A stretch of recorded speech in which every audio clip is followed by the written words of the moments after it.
So you have solar's decreasing, the cost of power is increasing. You have some nice tax incentives that have been around for a while, and that were extended under the Inflation Reduction Act.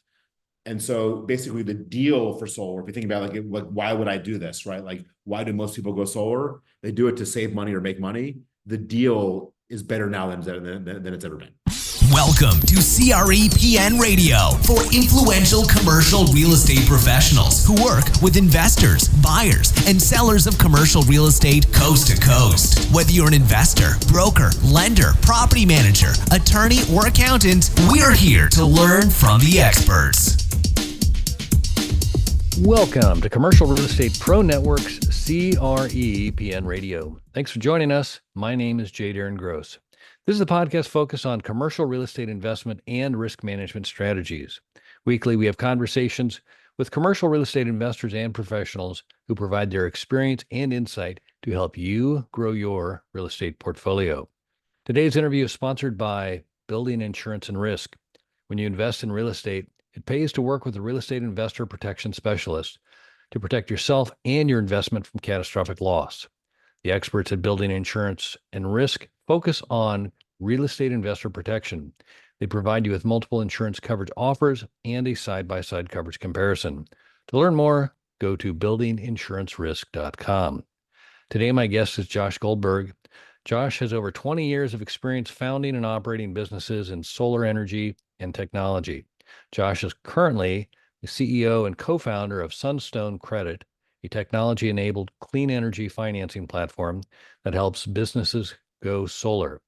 And in just a minute, we're going to speak with Josh Goldberg about financing solar for commercial properties. But first, a quick reminder, if you like our show, CRE PN Radio, there's a couple things you can do to help us out. You can like, share, and subscribe. And as always, we encourage you to leave a comment. We'd love to hear from our listeners. Also, if you want to see how handsome our guests are, be sure to check out our YouTube channel. You can find us on YouTube at Commercial Real Estate Pro Network. And while you're there, please subscribe.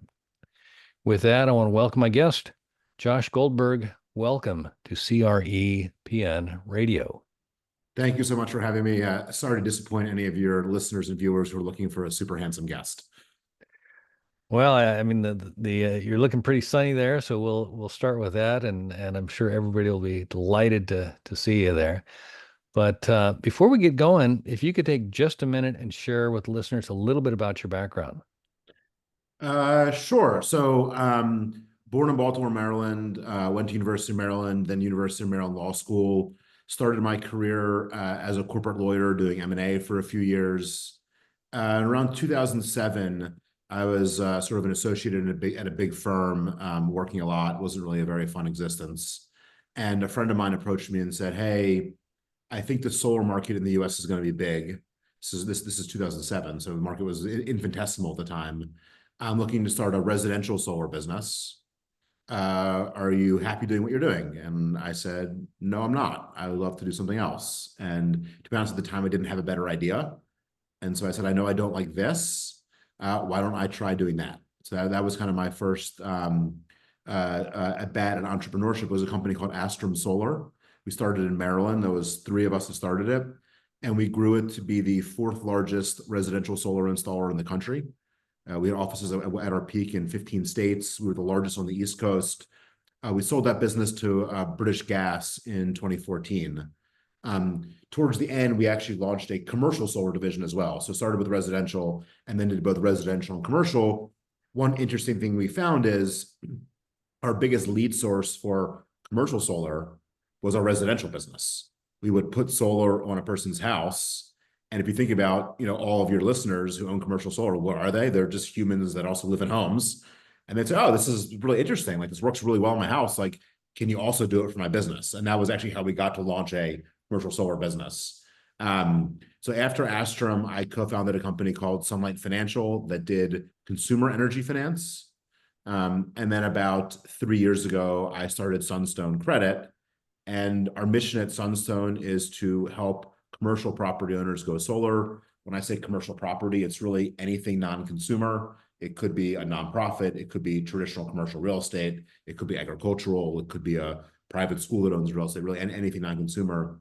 And we provide financing for those entities to adopt solar. We'll probably get into it, but solar has a large upfront capital cost, great economics over time, but it needs financing, and traditional financing options for a variety of reasons don't work very well. Got it. Got it. So solar, I know, ever since I've been, ever since I can remember, it's been a topic. But I'm kind of curious, has the technology gotten so much better that it's becoming more viable, or what changed that's making it more of an option?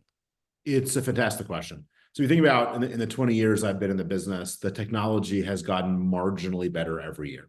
It's not like computers where the computer that you use today is 100 times better than the laptop you had in 2007, right? It costs a lot.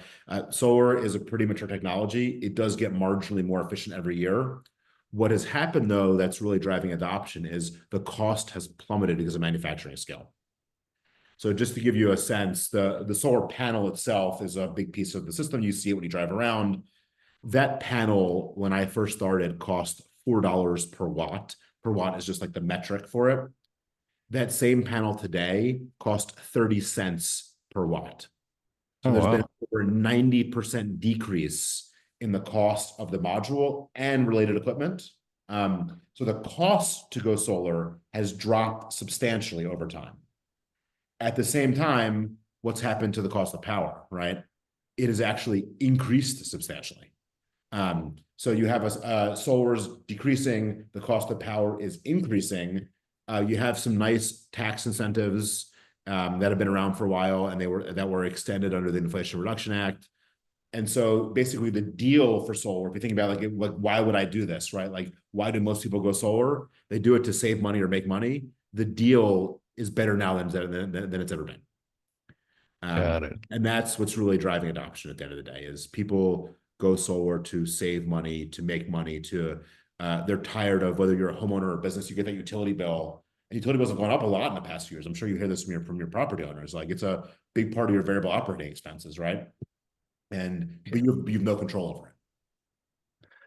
Yeah, no, I mean, again, like ever since I can remember, there's always been an effort to improve the energy efficiency of buildings, sometimes to the detriment, of the structures based on breathability, or we've made them so tight that they don't breathe, and then you have other challenges. But solar by itself, like you said, it's incrementally better than what it was, 20, 30 years ago. But just the cost is really what's driving I guess, the interest and the adoption. And then also the tax incentives. Can you, and I'm trying to think how to progress through this rather than just like Yeah. go right into that. So before we jump into the financing thing, so tell me on the reliability of it. Is it region specific that's available? Is it something that with batteries you can store enough overnight to have power all through the evening, or is it? Yeah, it's a great question. So most commercial property owners that go solar use what's called net metering. So you put solar on your property, it could be in your parking lot or on your roof, and your system produces power. You're still connected to the utility. You use whatever power you produce first. So you're basically just reducing your bills. And then you buy, and you're usually not producing all your power. So the difference you just buy from your utility. So in Baltimore, where I am today, the utility is Baltimore Gas and Electric. I'm still using Baltimore Gas and Electric. If my system produces half my power, I use half of my power, and I use BG&E. Now, the system only produces power during the day. It has to be sunny, right? And so if at any given day it's particularly cloudy, you just use more of your utility. So it's completely interoperable with your current system, and it just works quite well. It just reduces your bill. And it's very easy to predict how much power you'll produce. Now, different parts of the country are more productive than others, right? So Arizona gets more sun than Maryland. Maryland gets more sun than Maine, right? But I would say in general, if you look at what's called a solar irradiance map, like how much sun the US gets, the US in general gets a fair amount of sun. So even though Maine gets less than Arizona, Maine, relatively speaking, is actually pretty sunny compared to like Europe, which is further north and places like that. So like the whole US is viable from a solar perspective. And really you think about two things. How much is my system going to produce, and how much does the power cost, right? Because if the system is a little bit less productive in a state, but the cost of power is much higher, then it's a better deal, right? If the system produces more, but the cost of power is lower, it's all just kind of a trade-off. And so like in a state like Massachusetts, for example, your system is less productive than it is in Texas. Texas gets more sun, but the cost of power in Massachusetts is actually proportionally higher than it is in Texas. So it's actually a better deal to go solar in Massachusetts than it is in Texas. It's a good deal in both, but Massachusetts is a better deal because of just the really high cost of power in the Northeast. Got it. So yeah, that's that just a kind of cost comparison to make the decision there. And you asked the great question about storage. That I think that's something that property owners are thinking about. Most solar systems do not come with storage today. You can add storage. Storage gives you backup power, right? It is an added cost. There's a few markets, California, Texas, a couple of the Northeast states where that's relatively common. But at the cost of storage for solar today, if you're looking for pure backup emergency power, like you run a refrigerated facility, there are cheaper ways to do it, usually like gas generators, than solar plus storage today. Got So it. So most of the use of solar is not going off the grid per se, and storage and backup and all that kind of thing, but more as a complement in harmony with the existing infrastructure, and just a way to lower the cost of the kilowatts, or whatever the energy is that you're needing to run your facility, and just lower your expenses. Is that exactly right. I mean, the nice thing with solar is you pay for it up front. It has almost no operating cost, right? Meaning you buy it today, and I can tell you exactly how much power it's going to produce in an average year for the next 30 plus years.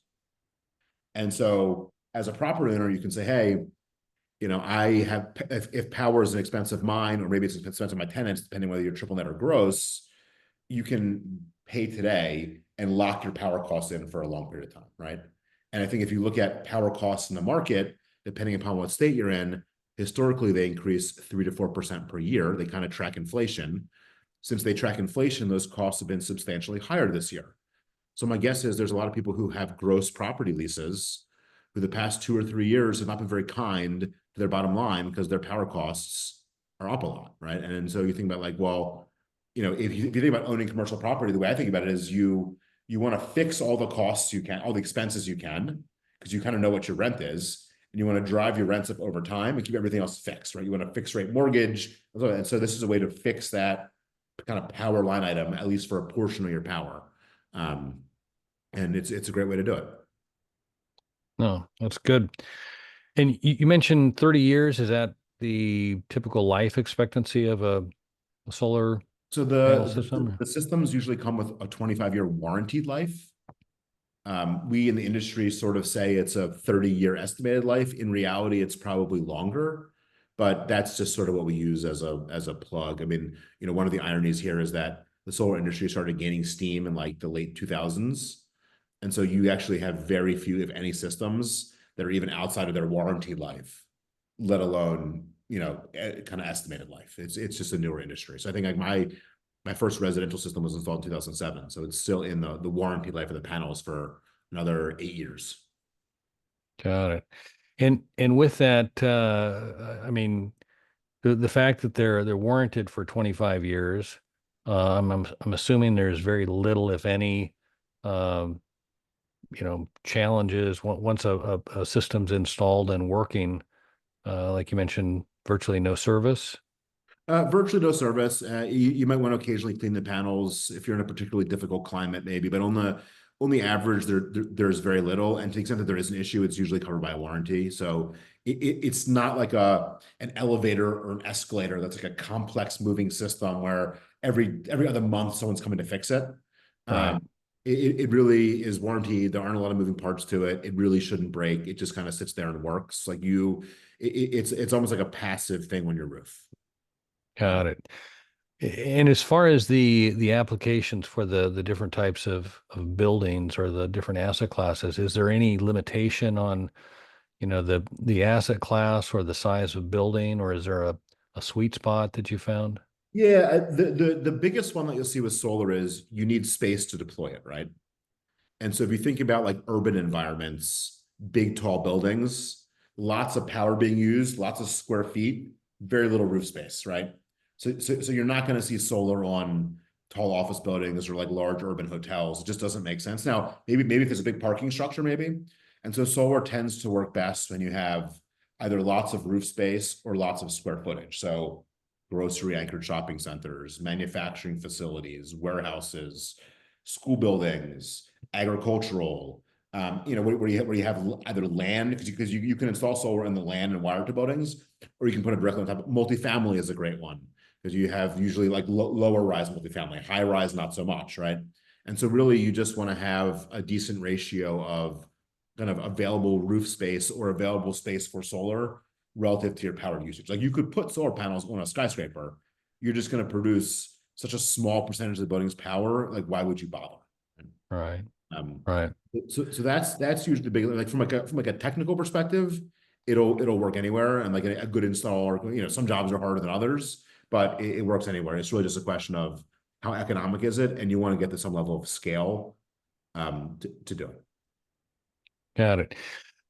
Any resistance from any of the municipal utility companies with respects to adoption or allowing solar In to?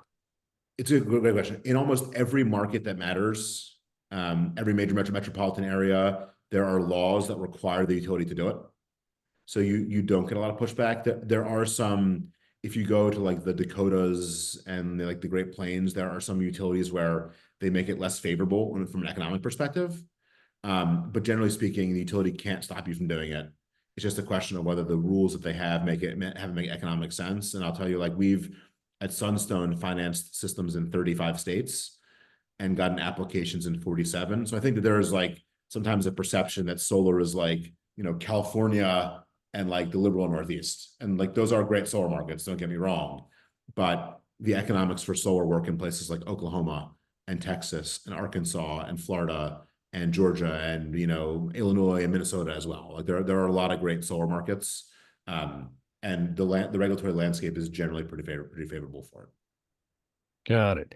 So you made the argument for solar.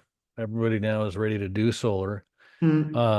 When getting a design system and getting the numbers, when a commercial property owner decides to pursue it, do they end up owning the system, or is it something that the utility owns, or is there a lease, or how is it the ownership? Because I'm thinking also, I own the building today, but maybe 10 years from now, I won't own the building. Uh, does the building retain the system, or can you speak to a little bit of? Yeah, historically there's two models, and one model is what's called third-party ownership. So you own the building, and let's say that your tenant is a large grocery store and a pharmacy and some other random stuff that kind of comes in that grocery anchored shopping center. And a third-party solar developer will come to you and say, "Hey, property owner, I will pay you some rent to basically lease your roof space. I'll install the solar system. I'll maintain it. I'll insure it.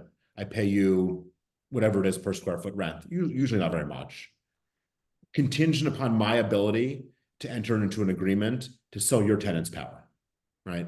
And then that person goes to the grocery store. I'll use Giant Food, they're a grocery store, and say, "Hey, Giant, you're paying Baltimore Gas and Electric 15 cents a kilowatt hour. What if I put solar on the roof? Landlord said it's cool. I'll sell you power at 14 cents." Right. And, in theory, that works out pretty well. That's been the model historically. That really only works on investment rated properties because the financing behind that is really geared to do like solar on Walmart and Target and big grocery stores. Like that actually does not work for a lot of commercial property owners because the developers won't take that underlying risk. Another model, this is what Sunstone supports, is the commercial property owner. And in that model, third party ownership, The third-party owner gets all the tax benefits, all the depreciation. The landlord just gets a little bit of rent, right?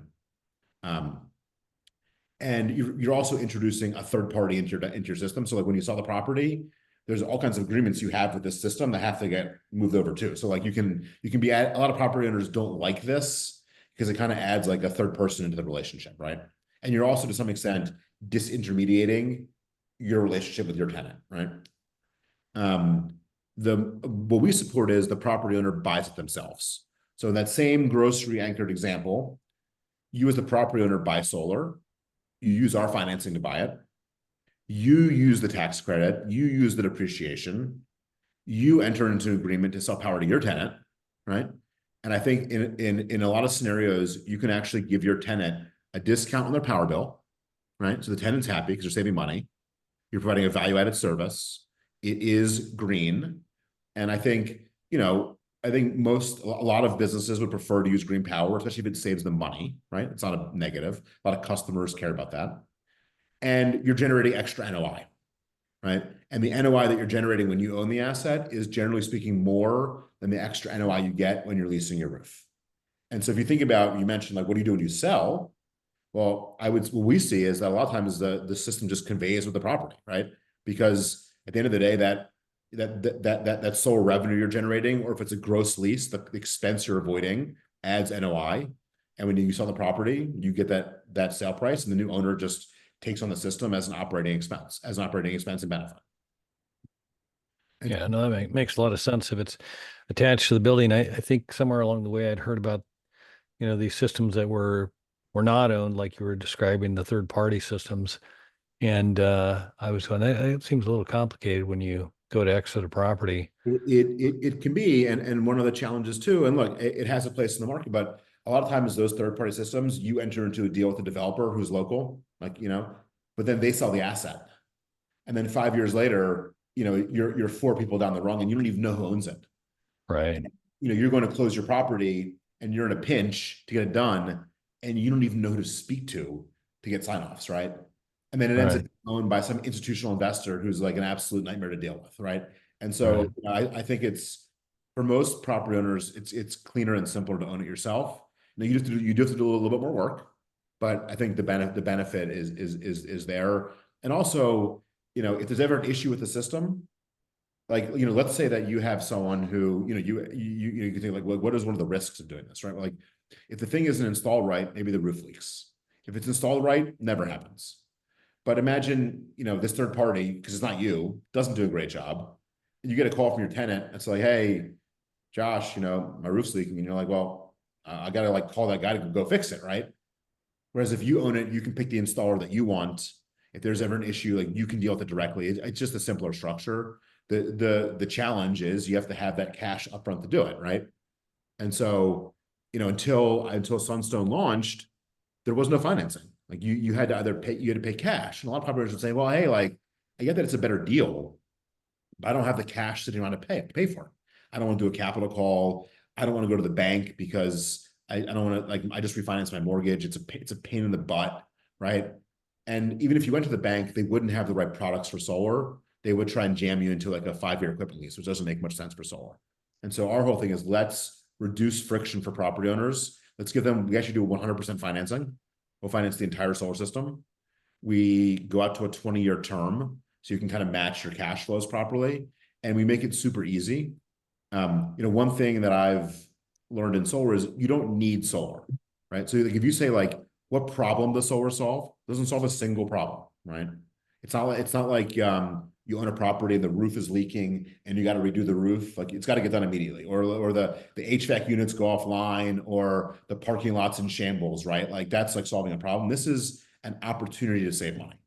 And so I think if, as an industry, we make it hard for commercial property owners to do, what are they going to do? They're going to do nothing, right?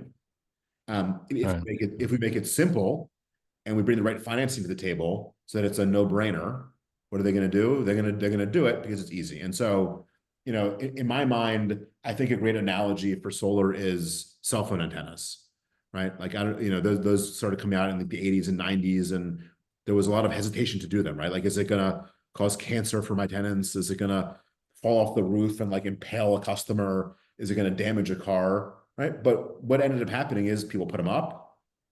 Nothing happened except for cash flows being generated. Right. And then now you look at Yeah. the properties, and what does every single one of them have? Lots of cell antennas. Now, commercial property owners don't own cell antennas because they don't actually use the cellular bandwidth, right? Here, solar, you actually use the power on site. And so what I think is, as we make it easier for people to go solar, you'll see more and more of it. And then you'll see in commercial properties say, hey, like, how did that guy get a good deal on his property? Oh, extra NOI. How do you get extra NOI? Oh, solar. Let me do that too, right? Yeah. No, if it makes the numbers work and it's easy, I mean, that's, you've reduced the hurdle and you've provided a benefit. And also I think, like you said, the 20-year financing, there is a point often, or actually, I guess there's a couple things. Not only have you improved the NOI, but you've locked in that operating cost, right? Because now Yep. you have a payment, even though the cost of power may continue to rise. Is the interest rate on the 20-year financing, is that fixed, or is it a variable rate, or is that? It's fixed. And so if when it's sold, you can say, hey, I'm saving, I'm saving, the way you think about it is you're financing as a monthly payment, and you know how much Mhm. power you're going to produce. So you can convert that into a cost of power, right? So let's say you go solar today and the power from the grid costs 20 cents in California. Maybe your solar cost is 15 cents. You say, oh, that's nice, right? But what happens the next year, it's going to go from 20 cents to 20.5 cents. Your cost is still 15. And you start going out over time and you look at historical power rates, and every year your savings just gets bigger and bigger and bigger and bigger, right? And that's one of the nice things, fixed rate loan. And one thing we love about the financing is it's one of the few financings where we're actually adding liquidity to your business, right? I'm not financing a bunch of tenant improvements and hoping you get a tenant. Maybe the tenant, like, I'm lending you money and I know that I'm generating cash flow for your property or saving you money, however you want to think of it. And I think, but that's important. Now, historically, if you went to a bank, they would offer you a 5-year loan. And that causes a bunch of problems, right? Because with a 5-year loan, you're not saving money today. You're actually upside down for 5 years. Now, once the thing's paid off, you're doing okay. But that's a pretty hard sell to say, hey, like, let me take cash out of your property for 5 years, a bunch of cash, and year 6, you'll be okay. That just doesn't work. So with that 20-year financing, you're cash flow positive day one. Like, you're borrowing 100% of the project, and in the first month, you are saving money relative to your principal and interest payments. And so again, make it easy, right? It's not like it's just a completely additive source of cash flow. Curious on the I get the system, the 100% financing, 20-year locked in cost. Yeah, I mean, you've got a pretty good idea of what you're going to produce.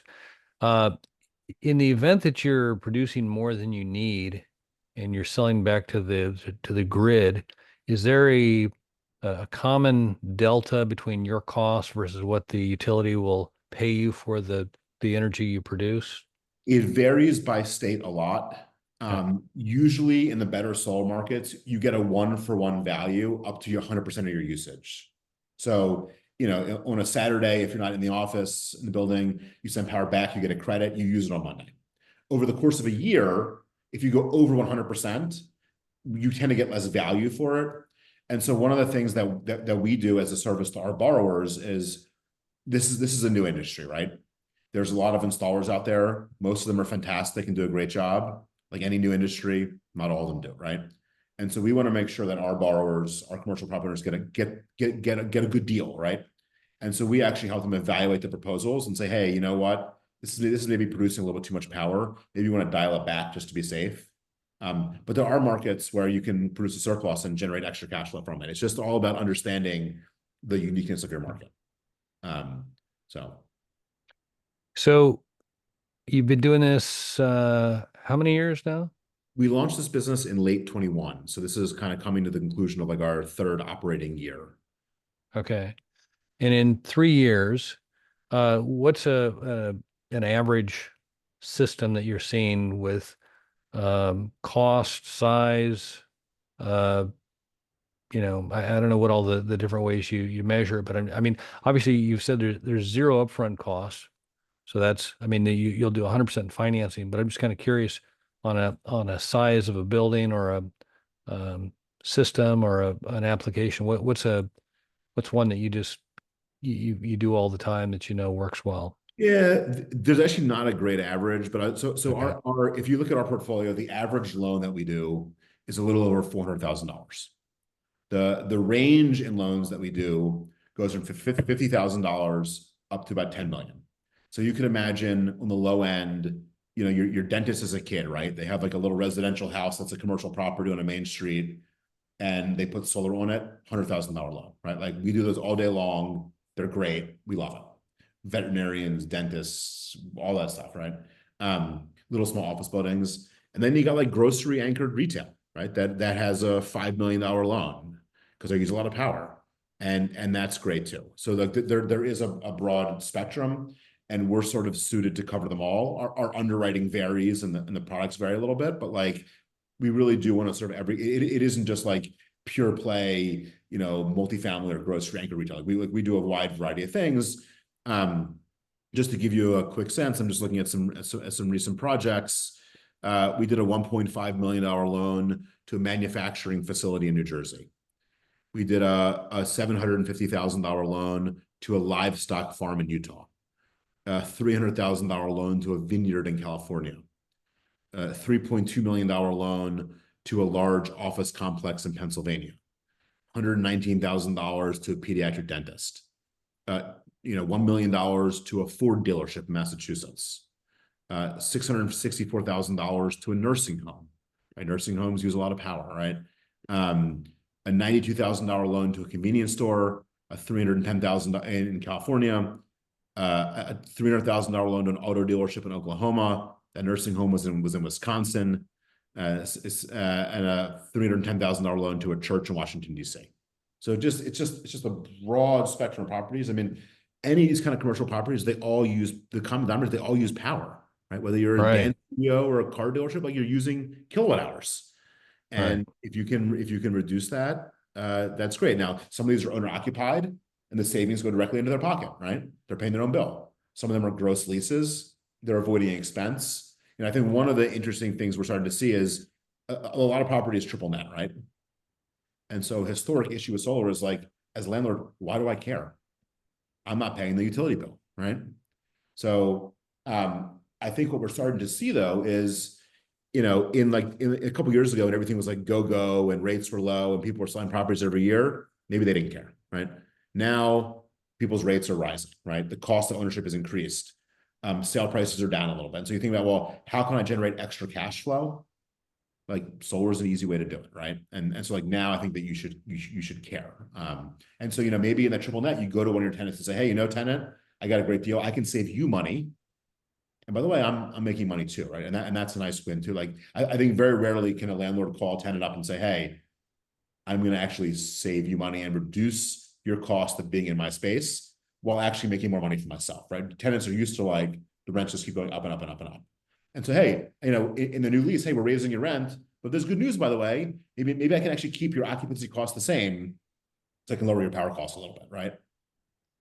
So I think there's an opportunity to do a little bit of work, but to create some win-wins. And I think there's also a fair amount of tenants who get excited about it. If you have, a lot of government tenants insist on this stuff. A lot of businesses have, ESG goals, right? And if you can provide them with clean power and save them money like that, that's a win. Maybe it makes your property more marketable. Maybe there are customers who, when they go to shop, like to see that there's solar panels on the roof. Yeah. No, I mean clearly there is a ooh-ah, or some sort of a sense of the green energy movement. It's funny when I started my first business. Before we started, I live in Maryland, which is a pretty liberal, wealthy state. I thought I was going to get rich selling solar to liberal soccer moms, right? Yeah. And don't get me wrong, plenty of them go solar. But we also sold to just as many get off my lawn, libertarian red, right? And so this is the day after the election, so we won't talk about politics, but like what I've learned in my career is two things. Nobody likes paying a lot of money for power. Everybody hates their utility, right? And everybody loves saving money. Right? And so, this for property owners is not really about green. The green here is the money, right? Like you're able to do something that is good, but you're really doing it because you're making more money, right? And I think Saves you money. Yeah. that's what I love about my business. Like I actually believe climate change is real. I believe that we can do things to make a difference, but the way to make a difference is to make it economic. Like I'm not asking you to do something to save the world that's uneconomic. I'm saying, hey, make some money, and a byproduct of that is it's also great for the world, right? Yeah. To me is a great win-win. Yeah. Curious, I mean, you just mentioned that, basically the opportunity is unlimited as far as the potential buyer. But in just realistic terms, I mean, how much of the opportunity is currently adopted solar, if you had to guess? I would guess under 2%. Really? And the best way to fact check me, the next time you take off from your airport, right, look down. Depending where you're in, you probably see a whole bunch of roofs. Most of them you see a lot of white. Occasionally, if you're in California, you'll see some solar panels here or there. But there's just it's a very underpenetrated market. Now, maybe in California it's 3 or 4%. In Arkansas, it's under 1%, right? So like that's like a national composite, but like this is still a very new industry. A lot of property is owned passively, so it takes time for people to understand what's happening. I think historically there's been a perception that solar is expensive and that people, it's not economic. It is actually quite economic. So it just takes time for referrals to grow. I think a lot of sales we see is you have one property owner in a little area go solar, and I think property tends to be owned locally, right? And so people who own property in Portland, where you are, tend to know each other, right? But they don't know anyone in Baltimore, right? And so like you get one person done, and they kind of share with their friends, and they say, "Oh, let me see how it goes for a little while first." Oh, well, did you actually save money last year? Oh, yeah, and this thing actually worked, right? And then it kind of spreads a little bit.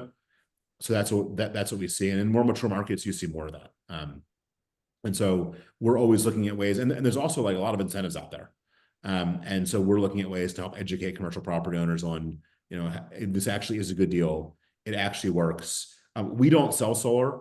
We partner with installers across the country. So we have 611 partners and growing that cover all 50 states. So when one of those, when Lumina Solar in Maryland or Baker Solar in California, or Watt Hub in Arizona is talking to a commercial property owner, they will offer our financing. But we're always looking to educate property owners on, hey, you should explore this. I think you'll find the economics to be quite attractive. And then usually say, oh, like I looked at solar 10 years ago and it wasn't that good. Well, lots changed since then. You should take a look again, right? And it's very rare that economics change for something that much in 10 years.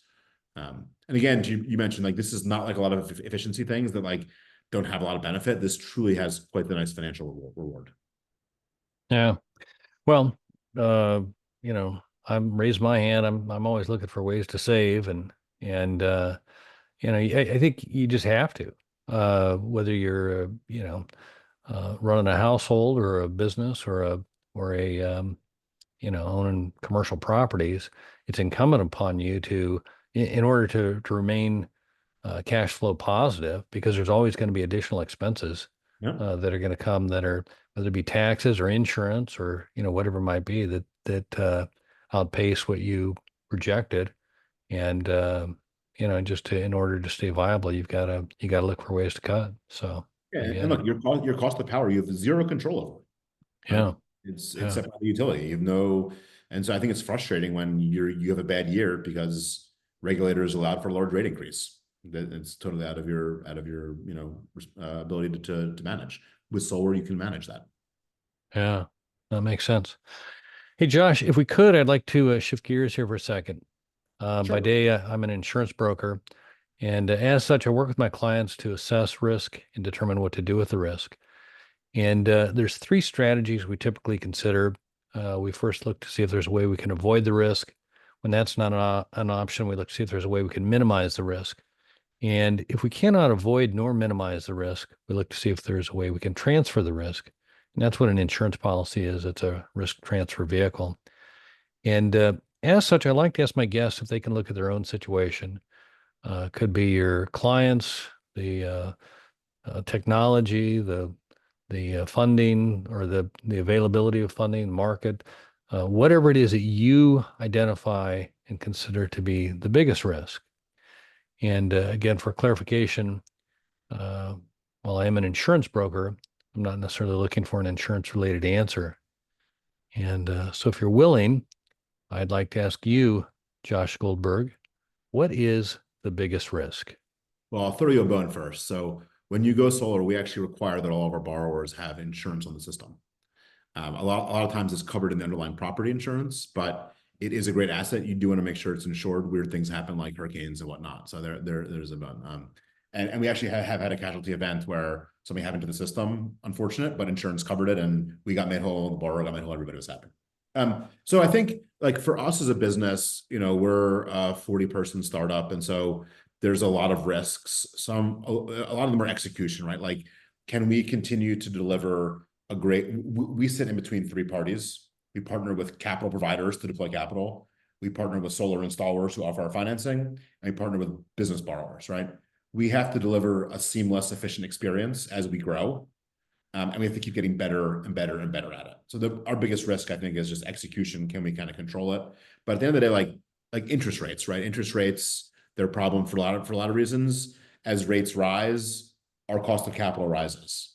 As our cost of capital rises, we have to pass that on, right? And so, I mean, we've seen just like an 80 basis point increase in treasury rates in the past month, unfortunately, despite the fact that rates were coming down, right?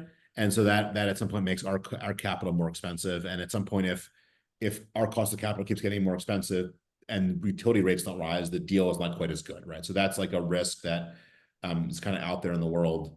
I think another risk is this is a relatively immature market, right? And so I mentioned like referral networks. Like if the one business owner has a great experience, they'll refer folks. If they don't have a great experience with us or with the installer or with solar in general, they will detract folks. They don't go solar, right? And so I think it's incumbent upon us to help. I mean, we spend a lot of time helping make sure that our borrowers are getting what they think they're getting, right? We're a little parochial because we want them to have like a fantastic experience. I think as the market matures, that'll be less of an issue because you'll have higher quality installers and some of the newer entrants who aren't good will kind of filter that out. But really, it's like this is everyone's first time doing it, right? And so you can't afford to have bad experiences. You can't afford to have buyers, they think they're saving 20% and they only save 10. Well, they're going to be upset, right? So how can we kind of nip that in the bud? Or they think that their utility is going to pay them for the surplus, but let's say they don't, right? So how can we make sure that they're kind of getting what they thought they're getting? And really, I think that's key because if done right, it's a fantastic experience for everyone involved. The installers create local jobs in their communities. We deploy capital and make a decent return and grow our business. Our borrowers save money. They can save money and they can invest in their properties. They can get higher sale prices. If they're owner occupied, they have more cash flow for themselves. Maybe they can grow their business. If you're a farmer, you can hedge your rates into the future. That's great as long as it works right. And so really it's just great customer experience, expectations met, which is all about reducing risk, right? High quality installer, long-term financing, make sure the proposal is accurate, get it insured. So if then reduce risk and you got a great producing asset that will save you a lot of money. And that's what we do. Yeah. The old under-promise, over-perform. Pretty good. Or I always joke, over-promise, over-perform. Oh, there you go. Even better. Even better. That's great. Hey, Josh, where can the listeners go if they'd like to learn more or connect with you? So our website is just sunstonecredit.com. You can email me josh.goldberg, Goldberg, at sunstonecredit.com. Happy to respond. If you own commercial property, again, we have installers in every single state. We will refer you to installers to explore it. We're happy to help you explore it. I'm also an avid LinkedIner. That is my only social media. So you'll find me on LinkedIn. I think I'm happy to connect there. And again, happy to engage. We'd love to help anyone explore solar. I think you'd really find it to be quite economic. So don't be shy. Awesome. Well, Josh Goldberg, I cannot say thanks enough for taking the time to talk today. I've enjoyed talking with you. I've learned a lot and look forward to doing it again soon. It was an absolute pleasure. Thank you so much for having me and look forward to being back. All right. For our listeners, if you like this episode, don't forget to like, share, and subscribe. Remember, the more you know, the more you grow. That's all we've got this week. Until next time, thanks for listening to Commercial Real Estate Pro Network's CREPN Radio. You're listening to CREPN Radio for influential commercial real estate professionals. For more information on this or any of our guests, like us on Facebook, CREPN Radio.